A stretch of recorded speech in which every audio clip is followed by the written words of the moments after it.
Hi, church, and welcome once again. We're looking at the Book of Jonah, chapter 1, and today we're going to look at the big fish. I know this is one that some of you have really been excited to learn about because this is something amazing. It's a miraculous, supernatural thing, and we don't encounter a lot of that in the Bible and in Scripture. It's like something out of legend, isn't it? You know, here we have our story, the hero of a story, if we dare call him that, Jonah. He's in the water, he's suffocating, and then God sends a big fish to swallow him up and take him on the next part of his journey. Now, what is this big fish? Okay, some people think it's a whale, and in fact, some of our English Bible translations actually have the word whale instead of big fish. There's no real way for us to know because unfortunately, the authors of the Old Testament weren't really into marine biology and couldn't really identify what kind of fish that was. What we do know is that the words that they use in the Old Testament is dag gadol, and dag gadol means big or giant fish. And so we have this idea that it is a big fish, and in order to honor the original language, I'm going to keep using the terms big fish, but honestly, I don't know. Some marine biologists do talk about the fact that whales sometimes store things inside their mouth and that they trap air in there.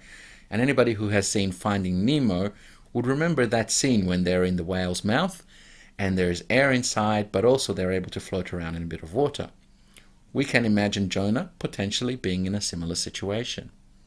We have also heard stories of sailors and fishermen being tossed overboard and then finding themselves on the shore having been swallowed up by a big fish and then vomited up near the coastline.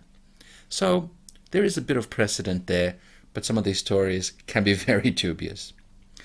What we need to remember is that sometimes God comes to our rescue in unexpected and strange ways.